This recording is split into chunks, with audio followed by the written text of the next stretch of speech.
The Lord be with you. And with your spirit. A reading from the Holy Gospel according to Matthew. Glory to you, O Lord.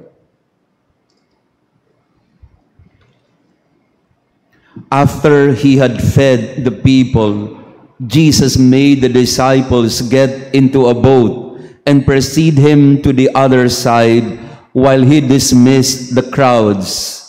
After doing so, he went up on the mountain by himself to pray. When it was evening, he was there alone. Meanwhile, the boat, already a few miles offshore, was being tossed about by the waves, for the wind was against it. During the fourth watch of the night, he came toward them walking on the sea. When the disciples saw him walking on the sea, they were terrified. "It is a ghost," they said, and they cried out in fear.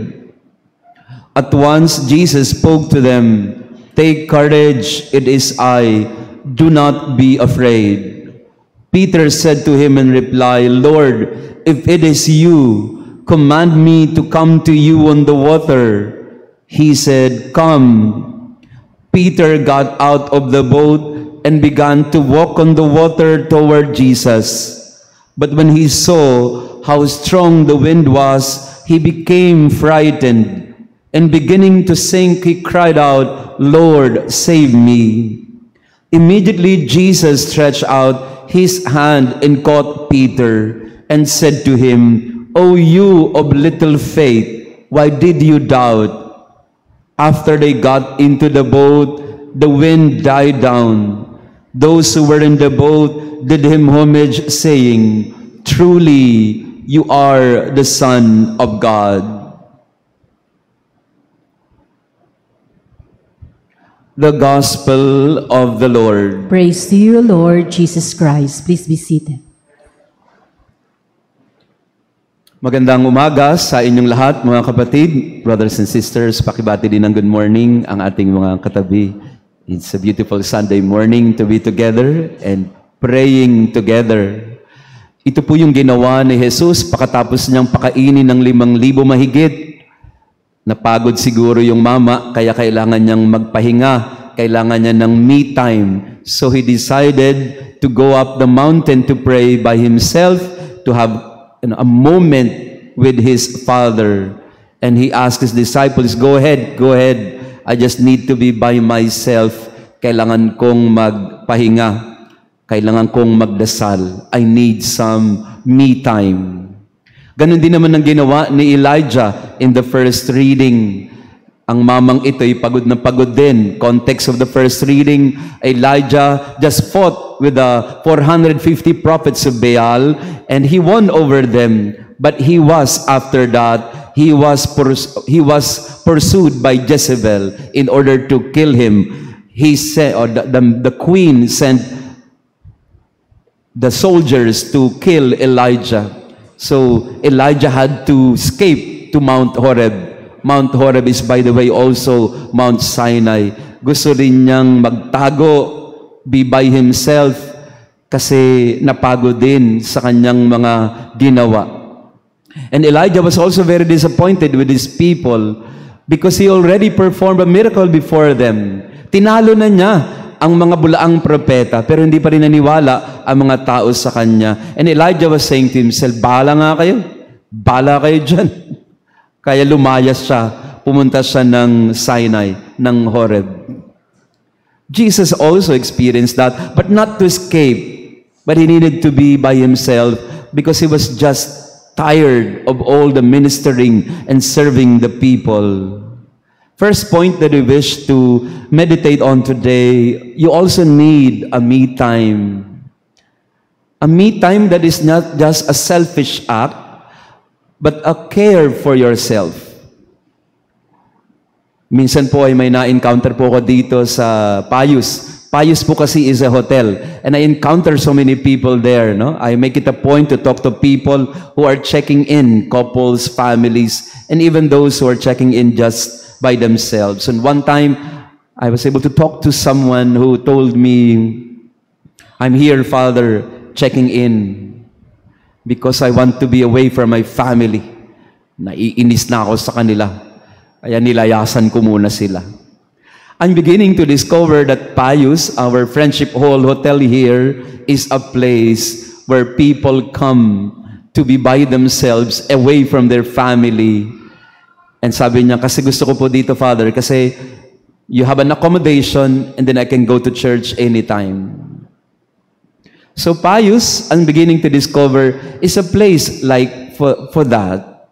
Kaya kayo din po, no? I'm not promoting the hotel, but you know, if your family, you want to have a time to be with your family, you want to have a time to be by yourself, or you want to have some me time with the Lord, then come here.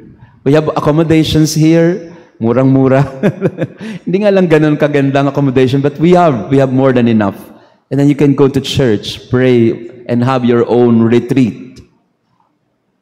So yun pong unang nais ko pong banggitin sa inyo na kailangan po natin yun. Kailangan natin ng me time. And again, me time is not selfish time. Me time for me is a meaningful encounter with yourself and with your God. If Jesus needed to be away from the people, to be with His Father, we need that also every day. We need to have a space, a corner reserved for God in prayer, in communion with Him. In the business of our lives, sa dinami-dami ng ating mga ginagawa, sa dinami-dami ng ating mga kailangan tapusin, sa mga dinami-dami ng problema ng ating buhay, we need to segregate or we need to apportion some space for the Lord in our lives. We need that. Kailangan natin yan. Kailangan mo ding malayo ng konti sa iyong asawa. Meron po ako mga nakakausap dito na, Father, kasi naiinis na ako sa asawa ko, nilayasan ko muna. O, kayo ha, kung gusto nyong layasan muna yung asawa nyo, dito kayo pumunta. And I'll take care of you. Pero, ibigay nyo sa akin yung number nyo kasi baka hanapin kayo ng asawa nyo. Di ako magsasabi sa kanya, nandito yung asawa nyo, nagpapahinga. And we need that, brothers and sisters. You need to take care of yourself. Ang tawag po natin doon ay self-care, but not the self-care na ginagawa po natin madalas. Ano po yung self-care na ginagawa ninyo? Magpa-parlor, magpa-pedicure, manicure, yan. O yan ang self-care ninyo. Pumunta ng massage parlor, magpapaspa, which is okay. Very okay. Kasi kailangan mo din talaga na pangit-pangit ko na, Father. Ngayon lang, makapagpa-parlor nga. No? Yan. So, you need those me time in your life. Minsan po, nag-me time ako sa isang mall. Pagupit ako. At habang ako yung nagpapagupit, sabi nung barbero, Father, baka gusto mo, magpamasahe ka na rin ng muka. Sabi, anong masahe po yun? Sabi niya, yung facial ba, Father? Facial. Anong ginagawa doon? No? Yeah. Hindi ba sa Father, mag-relax ho kayo? O, sige. O, nagpa-facial naman ho ako. No? Sabi niya, Father, para... Maya-maya, sabi niya, Father, baka gusto nyo, kasi yung buhok nyo, ganito, hindi lang haircut ang kailangan nito, kailangan siguro nito, may hot oil din, at kung ano-ano ba. May sinasabi siya na imamasahe daw yung aking buhok. Ganyan. Hoy, sige, gawin nyo kung anong kung ano ikapopogi ko. So, yeah. So, ginawa niya nga lahat. No, nag-facial siya, yung hot oil siya, ano nung pinagagawa niya sa mukha ko. Hanggang sa minasahe niya yung ganyan ko. Pagkatapos kong makita yung bill,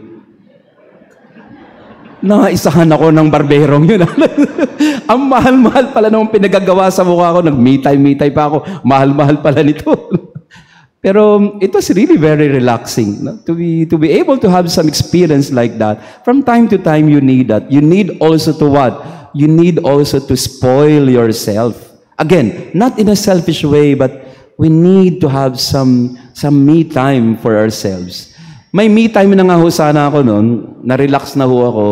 Kaya lang na-recognize ho ako ng isang nagpapagupit din na lola. Kasi unisex po yung barbershop eh. Kaya pala niya ako tinitingnan ng matinding tingin. No? Kasi habang ako yung nagpapahinga at nagpapagupit, yung katabi kong lola, nakatingin siya sa akin ganyan. Siguro, tinitin niya, mukhang kilala ko to. So, hindi niya ako napigilan ng lola. Later, sabi niya, Father, online follower po ninyo ako. Tapos, kambata. Opo, lola, opo. Nag-pray over kami ni lola sa barbershop. Sabi niya, lola, anong pinapagawa niyo? Nagpapapedicure po ako. Sige, papapedicure na rin ako dyan. So, meron na akong kabady ngayon sa parlor. We need to have some time to be by ourselves. Jesus had that. Hindi going to spa or whatnot, but he went to be by himself. It's important. We call that also Sabbath. Sabbath is a way, a time, some space for us to have, an encounter with the Lord so that we could be refreshed. Yung pala, bakit kailangan ng me time ni Elijah at kailangan ni Jesus ng me time? Kasi soon, hindi pa nga siya tapos magdasal, he went back to his disciples and saw his disciples being challenged by the strong wind and by the big waves. And they were all very afraid that they were drowning. Kaya pala, minsan, kailangan nating magpalakas kasi maraming mga ngailangan sa atin. A lot of times, we need to firm up. We need to build up ourselves. We need to be okay. Because there will be a time when people will need us. So you have to be settled and be at peace with yourself. And we need always to understand that our strength is not for our self-consumption. Our self-care is for the service of others who may need us. So Jesus goes back to his disciples and he finds them struggling.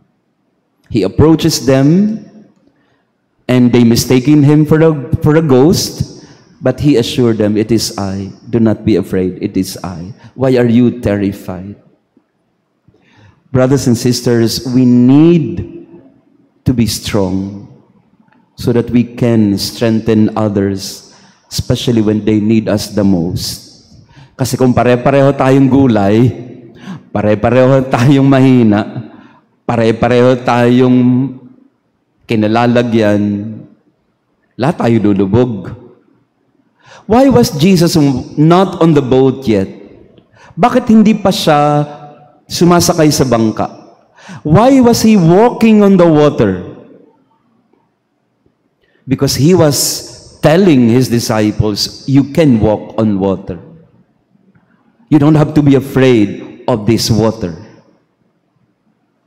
Sometimes you have to model to people that it can be done. Not because you are better than them, but so that they have an idea that it can be done. That's why Jesus asked Peter, "Peter, come, you can walk on the water too." We need to do that also with others around us, especially those who feel that they are not able or they are not confident to do that. Minsan kailangan mo nang ipakita mo na kaya. Kasi minsan sinisermonan mo ang tao nang sabi mo sa kanya, gawin mo to, gawin mo ganyan.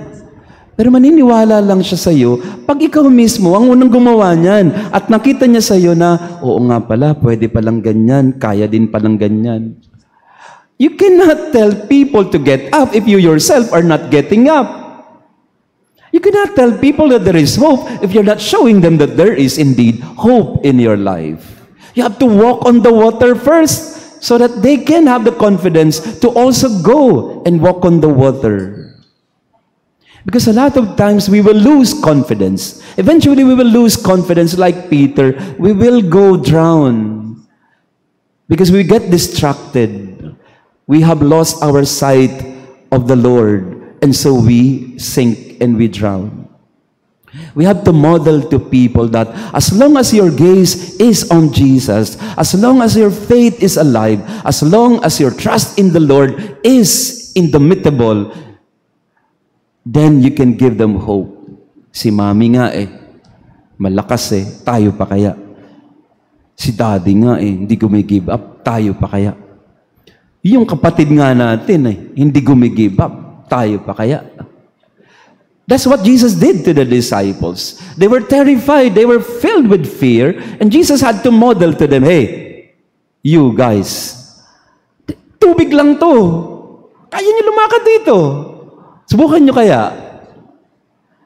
Ganyan din po ang magandang siguro na mission natin sa buhay. Again, do not get me wrong. It's not because we are better. We are never better compared to others, but we can model to them a life of faith, a life of hope, a life of trust and surrender and confidence in the power of God that can lead us to the water and not drown, that can make us walk on the water and can tell the waves in our lives, you are not powerful. You have no power over us because we cling to the Lord. Mga magulang, your children need your model behavior and modeling in faith.